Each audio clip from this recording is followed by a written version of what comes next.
right, yeah. What's going on, Bob? What's going on? It was a great week, great everything. Where's Dave?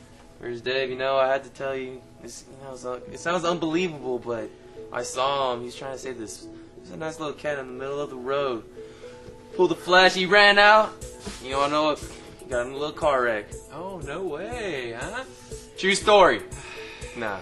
But he's not going to be here for today, you know? Don't be worried. He's going to be back, though, next podcast. You know what? Actually, I had to give him the day off. The Captain America 25 thing, I think he was under a little too much pressure. Sheesh. Needed to take some time off. What about me, buddy? My hair, look at my hair, dude. I haven't even shaved for 3 weeks. But other than that cat, man, these past 2 weeks have been rowdy. But yeah. This week was definitely a superb week. Spectacular. Absolutely. Why don't you start it off with number 4 on our list? Well, you know, before we start, I've got to throw some stuff out there. Okay, go for We're it. only going to do 4 issues tonight because it's going to be kind of a short episode. Yes. 1,000 things to do, 1,000 people to see, you know, that sort of thing. Mm-hmm. Also, you know, you folks out there that are watching the show, you can check us out on iTunes. Just search for Comic Blender, and you can see the whole episode. I'm mainly saying this because I know there's a lot of folks that watch us on YouTube, and unfortunately, they only get the first 10 minutes of the show. So, if you'd like to see the whole show, you can go to 2 places, iTunes, or you can go to bobscomics.com and go to the page for podcasts and check everything out there. I mean, it's super simple. Also, leave reviews on iTunes while you're there. Yeah, absolutely. I love reviews. Write a good one. Maybe we'll send you something free. So help us out. Also, I wanted to point out that, you know, you can write to us. Let us know what's up, what you think, at Comic Blender, at bobscomics.com. And if you send in a picture and we use it for Geek of the Week, we'll send you a free 12-issue subscription of the comic of your choice. Free. Yes. You might get the embarrassment of your picture on the internet, but dude, you save maybe like $50 on one whole year on one comic. Come on, that's worth it. You know, I really try to give the viewers a chance to get this, but we're gonna have to start using the customers in store again. You know, I mean, it's your chance. Free books. Just send in a picture. Geek of the Week. The second thing that you can do to get some free comics, I keep saying free. Free? What's free comics is send us in a letter, and if we read your letter on air, then we'll get you a free 12-issue subscription also. Easy, man. You know, you can get Walking Dead, Green Arrow, you know, whatever you like to read. It's yours for free. So now that we've given all the disclaimers, let me go ahead and give you your free reviews, and we have 4 of them. You know what? This week I decided to go back in time with both of my picks. Both my picks are set in an alternate time period, around the 1700s, I'd say. The first one I'm going to go with is the Thunderbolts Presents Baron Zemo. I don't know if you know, but Baron Zemo, a while back, he got zapped into some quantum thing, and he's going through time. The first issue, he ended up back in time and was actually a prisoner of one of his relatives. Actually, it was 2 relatives, but anyways, he was a prisoner, and it was a really good read. I really enjoyed it.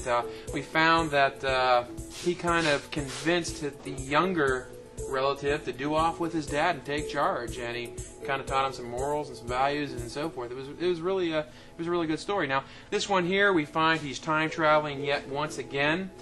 He's in the 1700s and in the middle of a big love story. Again, there's a surprise ending, so this one is actually continued on into the next issue. This is a limited series of only 4 books. It hasn't been a huge seller, so I still have some in stock, so I imagine some of the other stores do too, so you might want to jump on it. Baron Zemo. Thunderbolts. You know what? Oh, you know what? I got to point out one more thing that I thought was really odd about this story. Okay, he's in the 1700s, and he's wearing this big purple mask, and they show him walking around town. Nobody notices. Nobody looks at him. They don't say anything. Right. They're just like, hey, what's up, dude? Oh, cool. Right. Sweet thing. So I guess in the 1700s it was cool to wear that purple mask. Wear costumes all the time, you know. You just wear whatever you want. Right. So what are you doing today, man? What do you got? I would have to say touche to you. You know, I had to go with Thunderbolts. Thunderbolts again, man. We picked it 3 times every month this came out, and I don't know how many times I tell all my customers, you tell all your customers. It is just unbelievable. It's a shame if you don't get this comic. This is an initiative tie-in. It's basically, you know, Thunderbolts, you know, they go out, capture all the unregistered humans. Well, this one, you see the first two, you know, action. Superhumans. You see these Thunderbolts, they, obviously everyone knows they go after the superhumans, but the first two have been action-packed, and I like this one. It's not very much action-packed. It's more talky-talk with Norman Osborn undergrading these villains like they're nobody. I just love how Norman Osborn, what's up, man? What you doing out there? You're stupid.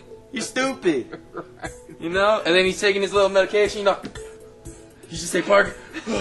That was awesome, man. That was awesome. I'm telling you what, this particular book, I just kind of slipped it in some people's boxes in the back. I'm like, they got to try this thing. And you know what? They came back for the next issue. It's an awesome read. You're just missing out on this I just love villains on the team trying to get superheroes. Come on, man. Right. Venom's trying to eat him. You got get freaking sharks. Osborn freaking out. I mean, come on, man. You even say anything that resembles Parker, he has a heart attack. So you know someone's gonna go. Yeah, Warren Ellis is just doing a bang up job. I gotta give him thumbs up. Just keep up the good work, absolutely, bud. Man. You got to check this one out. What's the next one, Bob? You know what? My next pick, again, sticking with going back in time theme, is Grimm Fairy Tales number 13. Now, this here, you know, unfortunately I didn't mention the writer and artist in the other one, but I'll make sure I hook this up because it's got an Al Rio cover. Mm-hmm. He's been doing all the covers. He always kind of does this scantily clad girl thing. So don't let you throw that off. The interior arts is by Castillo. I think his first name's Tommy. Mm-hmm. And the writing is by Tedesco and Tyler. Now, why the heck did I pick Grimm Fairy Tales over Baron Zemo over Thunderbolts? Well, one main reason is it's come out 3 weeks in a row. This is issue 13. Issue 12 came out last week, and the previous week was issue 11. So we've gotten it every single week. You get your Grimm Fairy Tale dosage for the whole month. I'm serious. How often do you see something? It's almost a weekly comic at this point. It's freaking awesome. And as a matter of fact, I even made this bet with Dave that if he read a Grimm Fairy Tales, I would read a Flash because I really think these stories have been great. But you won't know it hasn't happened yet because he won't. He don't think you're gonna read that Flash. That's why he's a little. Well, he's missing out because this particular story set back in, I'm assuming, around the 1700s. Mm-hmm. It focuses on the Beauty and the Beast. You know, the Rose, the Beast. But they always have that little twist at the end. You know, I grew up on Twilight Zone, so I always like that little twist. Mm-hmm. And great book, great art. It looks great. The cover looks awesome. It is. You know what? It's just a good book to pick up, and it's a pretty fast read too. So there you go, brothers. Number 2. Grimm Fairy Tales, number 13. Okay. I don't want. I hope Dave, when he comes back on the show, doesn't give him grief because we haven't gave 52 its the honor that it deserves for being such a great comic that a lot of people have been saying, and I actually gave it a chance. I jumped on it on 45. It's never too late to jump on a comic. Well, you know what? How can you pass up that cover? Do you see that cover on that thing?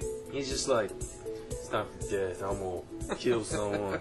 You know what? I don't even know anything about the Black Adam, but the cover tells me I want to pick this book up. You know, I don't see what. You know, I have to give a lot of credit. They got 4 writers.